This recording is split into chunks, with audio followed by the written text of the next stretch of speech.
नमस्कार, मैं हूं आपके साथ मयंक। आज 24 तारीख है और देखिए इस वक्त की सबसे अहम और बड़ी खबर, अमेरिका की संसद में ईरान से हार गया है डोनाल्ड ट्रंप। देखिए पहले जंग में हारा डोनाल्ड ट्रंप और अब हालात ये हो गए हैं कि अमेरिकी संसद में भी ईरान से हार गया है डोनाल्ड ट्रंप। आप पूछेंगे कि ये कैसे हुआ, अमेरिकी संसद में ईरान कैसे जीत गया? वो ऐसे जीत गया, अमेरिका के सीनेट में एक प्रस्ताव पास हुआ है जिसमें यह कहा गया है कि बिना संसद की मंजूरी के डोनाल्ड ट्रंप अब ईरान पर कोई ऑपरेशन नहीं कर पाएंगे और जो सेनाएं हैं उसको भी वापस बुलाना होगा। जो सेनाएं हैं वो अगर भेजना भी है तो पहले अमेरिकी सीनेट की मंजूरी चाहिए होगी, अमेरिकी संसद की मंजूरी चाहिए होगी। देखिए मंगलवार को जो बीता गया 23 जून को वॉर पावर्स रेजोल्यूशन जो है ये पास किया गया अमेरिका की सीनेट में और ये अमेरिका के राष्ट्रपति की शक्तियों से जुड़ा ये प्रस्ताव था, रेजोल्यूशन था जो कि पास किया गया और इसमें 50 और 48 यानी 2 संसद सदस्यों से डोनाल्ड ट्रंप के खिलाफ यह प्रस्ताव पास किया गया और डोनाल्ड ट्रंप की करारी हार हुई है सीनेट में। 50 सांसदों ने इस रेजोल्यूशन के पक्ष में मतदान किया और यह कहा कि राष्ट्रपति डोनाल्ड ट्रंप की शक्तियों पर लगाम लगाई जानी चाहिए। जिस तरह वो बिना अनाप शनाप फैसले ले रहे हैं हमले के और बिना मंजूरी के अपनी शक्तियों का दुरुपयोग कर रहे हैं, इस पर रोक लगाई जानी चाहिए। ईरान पर कोई ऑपरेशन तब तक ना हो जब तक अमेरिका की संसद इसकी मंजूरी ना देती हो।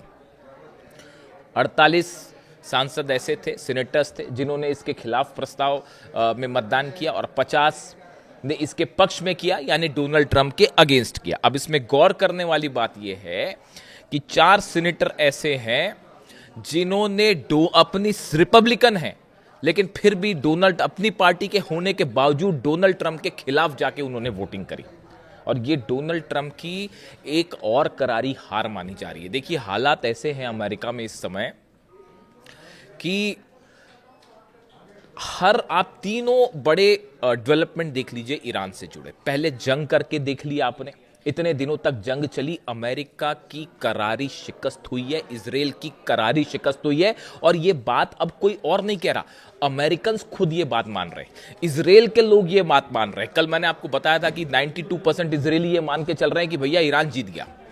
इजराइल की जनता ये कह रही है कि ईरान जीत गया। अमेरिकन ये मान के चल रहे हैं कि ये तो जो है ईरान की जबरदस्त जीत हुई है और अमेरिका की शर्मनाक हार हुई है। यानी जंग में तो ईरान से पिटा ही पिटा डोनाल्ड ट्रंप और नेतन्याहू दोनों। उसके बाद जब ये डील साइन हुई, जो है डील तो कोई हुई नहीं और ना होने वाली कभी, ये एमओयू जो साइन हुआ, मेमोरेंडम ऑफ अंडरस्टैंडिंग जो साइन हुआ, एमओयू जिसमें 14 शर्तें हैं, उसमें भी 13 शर्तें ऐसी हैं जिसमें ईरान की जीत हुई है। यानी इस एमओयू को जो चर्चा है एमओयू की, इसको भी अमेरिका की करारी और ट्रंप की करारी हार माना जा रहा है। यानी जंग कर रहे हैं तो हार रहे हैं, एमओयू कर रहे हैं वो हार रहे हैं, अब संसद में भी, संसद अमेरिका की और जो है जीत हो रही है ईरान की, क्योंकि यह कहा जा रहा है कि हमला करने की कोई जरूरत नहीं है। अब ये 1973 के वॉर पावर्स एक्ट के तहत ये प्रस्ताव जो था वो पारित किया गया था, जिसके अब इसमें देखिए खास बात ये है कि हालांकि ये प्रस्ताव जो पास हुआ, रेजोल्यूशन पास हुआ, इसमें राष्ट्रपति के हस्ताक्षर की जरूरत नहीं है और ये पूरी तरह से बाध्य नहीं भी होगा। यानी ऐसा नहीं है कि ट्रंप को इसको मानना ही मानना है, लेकिन फिर भी संसद जब किसी देश की संसद कोई बात पास कर रही है, रेजोल्यूशन के तहत पास कर रही है और खासकर 1973 के वॉर पावर्स एक्ट के तहत पास कर रही है उस रेजोल्यूशन को, तो ये बता रहा है कि अमेरिका का सेंटिमेंट क्या है। नवंबर का मिड टर्म पोल, डोनाल्ड ट्रंप हारने जा रहा है। जो असैसिनेशन किया खामनेई साहब का, अभी उसके आफ्टर इफेक्ट्स बाकी हैं और कई एक्सपर्ट्स का ये मानना है कि पहले ट्रंप हारा है, जंग में हारा है, संसद में हार हो रही है, एमओयू में हार हो रही है और सत्ता से भी जाएगा। इस तरह की तमाम एक्सपर्ट्स जो है, पॉलिटिकल एक्सपर्ट्स जो है वो इस तरह की राय रख रहे हैं। यही बात नेतन्याहू के लिए भी लागू हो रही है, उसकी भी हम बात करेंगे।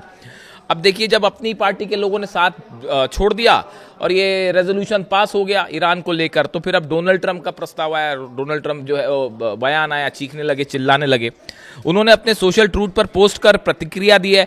ट्रंप ने सीनेट के फैसले को जो सीनेट ने फैसला लिया, ट्रंप ने उसको गलत समय पर लिया गया खराब फैसला बताया। डोनाल्ड ट्रंप का कहना है कि सीनेट ने जो हमारे देश की संसद ने बहुत खराब फैसला लिया है और बहुत गलत समय पर फैसला लिया है। आगे कहा कि ये एक तरह से ईरान को मदद करने जैसा है।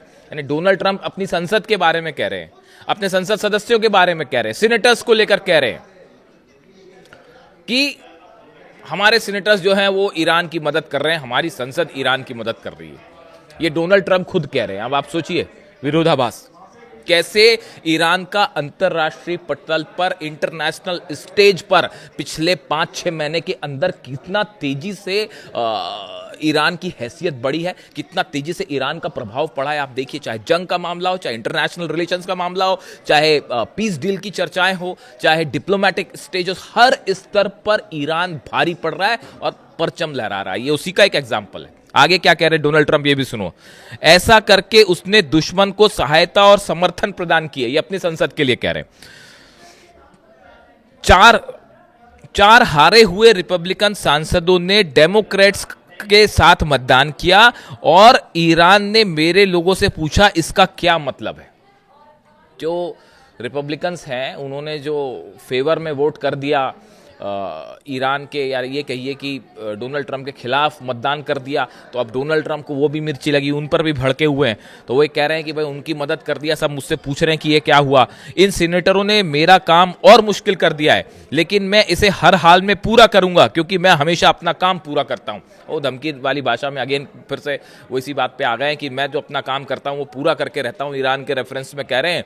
और ये जो 4 रिपब्लिकन सांसदों ने जो डेमोक्रेट्स की मदद कर दी, यानी ट्रंप के खिलाफ मतदान कर दिया है और इन्होंने मेरा काम और मुश्किल कर दिया है, इस तरह के बयान उनके सामने आए। और मैं अपना काम पूरा करके रहूंगा, वो धमकी वाली बात फिर से देना चाह रहे हैं। अभी तक ये देखिए, अमेरिका और ईरान के बीच कई मुद्दों को लेकर बड़ा मतभेद खड़ा हो गया है। जो MOU है और ये जितनी चर्चाएं हैं, इसमें लेके हॉर्मूज को लेकर, मैं अलग से कल उस वीडियो पे बात कर लूँगा, हॉर्मूज को लेकर, यूरेनियम को लेकर, ये मुद्दे 2 ऐसे खड़े हो गए हैं जिसमें डील टूटना तय माना जा रहा है। MOU पर बात आगे बढ़नी मुश्किल हो चुकी है, डेडलॉक सिचुएशन आ गई है। ये बात ईरान भी अच्छे से समझ रहा है, ये बात अमेरिका भी अच्छे से समझ रहा है। हालात ये हैं कि बीती रात ईरान में अचानक ये खबर फैली। देखिए, ये कुछ डेवलपमेंट्स होते हैं जिन पर नज़र रखने की ज़रूरत होती है। पिछले 48 घंटे के अंदर ईरान के 5 से 6 बड़े आर्मी से जुड़े कमांडर्स जो हैं, इनके बयान आए हैं।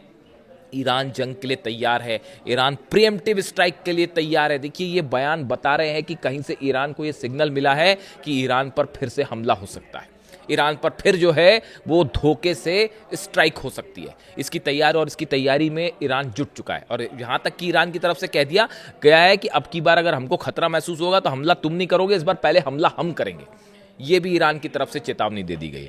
अब देखिए, हालात ये है कि डोनाल्ड ट्रंप का खुद का मिड टर्म पोल जो है वो खतरे में पड़ा हुआ है। अब ऐसी हाल जो देखिए, अभी अगर हम उनकी पॉपुलैरिटी की बात करें तो 21% रिपब्लिकन सपोर्ट जो अपनी पार्टी का डोनाल्ड ट्रंप का है वो कम हो चुका है। चुनाव जीतने के बाद जो रिपब्लिकन पार्टी का समर्थन था उसमें से 21% जो रिपब्लिकन्स हैं वो अब डोनाल्ड ट्रंप के फेवर में नहीं है। 35% पॉपुलैरिटी रह गई है घटकर, जो कहाँ जो है 70% के ऊपर थी वो घट के जो है वो आधी रह गई है, 35% हो गई है। और ऐसे ही हालात आप देखिए इजराइल में भी बन रहे हैं। 61% इजरायली और ट्रंप चाहते हैं कि नेतन्याहू राजनीति छोड़ दें। हाल ही में एक सर्वे हुआ, उसमें जो रिपोर्ट सामने आई कि 61% इजरायली ये सोचते हैं कि नेतन्याहू को इस्तीफा दे देना चाहिए, फिर से उनको जो है दोबारा चुनाव नहीं लड़ना चाहिए। यानी जो हालत डोनाल्ड ट्रंप की है वही हालत जो है वो नेतन्याहू की होने जा रही है। और अपनी लिकुड पार्टी के बीच में ही मतभेद उनका खड़ा हो गया है। कहाँ तो सत्ता परिवर्तन करने चले थे, ईरान में रिजीम चेंज कर देंगे, बड़े बड़े हसीन ख्वाब देखे जा रहे थे, और अब अपनी गद्दी बचाना मुश्किल हो रहा है दोनों के लिए, डोनाल्ड ट्रंप के लिए भी और नेतन्याहू के लिए भी। जंग करेंगे तो ईरान ठोकेगा और फिर अरब देशों को भी जो है हाहाकार मचा देगा। तो जंग भी नहीं कर पा रहे हैं, जंग करें और बिना अमेरिका की मदद के अगर इजराइल ने जंग कर दिया तो फिर इजराइल का क्या होगा, आप सोच लीजिए। तो ना जंग हो पा रही है, डील में ईरान अड़ा हुआ अपनी शर्तों पे कि अपनी शर्तों से मैं पीछे नहीं हटूंगा, डील भी नहीं करवा पा रहे हैं। इसीलिए थम दिया है कि करबला वालों से फिर हारा डोनाल्ड ट्रंप। मुझे तो बड़ी हैरानी होती है, मैं बार बार इस बात को बोलता हूँ, अमेरिका में इतने थिंक टैंक्स हैं, इतने बड़े बड़े जो है ना वो ऑर्गेनाइजेशंस हैं जो इंटरनेशनल रिलेशंस के बारे में एनालिसिस करते हैं, चीज़ों को समझते हैं, मेंटल बिहेवियर समझते हैं। इनको अब तक ये बात समझ में नहीं आई कि ईरान वो मुल्क ही नहीं है साहब जिसको आप कब्जा कर लोगे या जिसको हरा लोगे या जिसको धमकी दे के आप डरा लोगे। वहाँ हर बच्चा जो है शहादत देने को तैयार है। आप तस्वीरें देखिए जो तेहरान से आ रही हैं, लब्बैक या हुसैन के जब नारे लगते हैं तो वहाँ पे खड़े हर शख्स का जो है वो रोम रोम देशभक्ति से ओतप्रोत हो जाता है। और करबला की याद करके वो उनके लिए तो जीत भी करबला है, हार भी करबला है, शहादत भी करबला है, देश भी करबला है। उनको क्या हराओगे आप? ये बात अब तक ना डोनाल्ड ट्रंप को समझ में आई, नेतन्याहू को तो खैर छोड़ दीजिए, अमेरिका को भी समझ में नहीं आई। बड़ी हैरानी की बात है। अच्छा, इस बीच में देखिए हॉर्मुज और जो वो है हॉर्मुज और यूरेनियम को लेकर भयंकर विवाद खड़ा हो गया दोनों देशों के बीच, और स्थिति एक बार फिर उसी डेडलॉक पर आ गई है जो वो 6 दौर की बातचीत वाली थी जिसके बाद हमला हुआ था। क्या ईरान में अंदर इंस्पेक्शन होगा? आईएईए को अंदर जाने की इजाज़त होगी नहीं होगी? हॉर्मुज में जो है वो ईरान किसी तरह का सर्विस टैक्स लेगा नहीं लेगा? ये 2 मुद्दे ऐसे हैं जिसको लेकर डेडलॉक खड़ा हो गया है और ईरान ने साफ कर दिया है कि हम 1 इंच भी पीछे नहीं हटेंगे। ऐसे हालात में अमेरिका की संसद में जो ये प्रस्ताव है, अभी मैं इसी तक सीमित रहना चाहता हूँ, जिस तरह से ये डोनाल्ड ट्रंप को झटका लगा है, ये करारी हार है। यानी आप देखिए हर फ्रंट पे जंग में आप ईरान को नहीं हरा पाए, ईरान जीत गया। एमओयू में आप जो है वो डील वाली बात है, उसमें ईरान भारी पड़ रहा है, ईरान को नहीं हरा पाए। और तो और छोड़िए, वो फुटबॉल का जो वर्ल्ड कप चल रहा है, फीफा वर्ल्ड कप, उसमें भी 2 मैच हो गए हैं, उस दोनों मैच में ईरान को नहीं हरा पाया कोई। और ईरान की टीम वो जो फीफा वर्ल्ड कप है उसमें भी जो है वो अपने झंडे गाड़े हुए हैं। और वहाँ पर पिछली बार लॉकर रूम से निकलने के बाद जो मैसेज छोड़ा उन्होंने, ईरान की टीम ने मिनाब की उन शहीद बच्चियों को याद करते हुए, और जिस सरलता के साथ, जिस हम्बल अप्रोच के साथ ईरान की टीम अमेरिका में खेल रही है तमाम मुश्किलों के बावजूद, उसके बाद आप देखिए वहाँ स्टेडियम में जब 50-60 हज़ार ईरान के सपोर्टर्स वहाँ पे रहते हैं और ईरान ईरान के नारे लगाते हैं, ऐसा लगता ही नहीं कि ये अमेरिका है। ऐसा लगता है कि ईरान, वॉशिंगटन में भी जो है वो लॉस एंजलिस में मैचेस हो रहे हैं, लॉस एंजलिस में जो है वो तेहरान बन गया, इस तरह की फीलिंग्स हो रही है। और अब्बास अराक्ची साहब भी जो ईरान के विदेश मंत्री हैं, मैं देख रहा था कि अभी वो जो है शायद स्विट्ज़रलैंड की बात है, उसी बीच में मैच था, तो वो मैच देख रहे थे तेहरान का और बड़े खुश हो रहे थे। वो ईरान का मैच चल रहा था फुटबॉल का, तो एक तस्वीर सोशल मीडिया में वायरल है कि अब्बास अराक्ची साहब विदेश मंत्री जो हैं वो भी उस मैच को देख रहे हैं, और जैसे ही ईरान की तरफ से गोल हुआ तो वो खुश हो पड़े। तो देखिए, इसीलिए कहा गया है कि खेल के मैदान से लेके जंग के मैदान तक जो हौसला ईरान ने दिखाया है वो काबिल तारीफ़ है। और ये धमकियाँ और ये सब जो चीज़ें हैं, इससे ईरान डरने वाला नहीं है। इससे जुड़ा जो भी अपडेट होगा आप तक पहुंचाऊंगा अगले वीडियो में। हॉर्मुज और यूरेनियम को लेकर बड़े खुलासे और डेडलॉक कैसे मामला फंस चुका है, इस पर बात होगी। Thank you so much.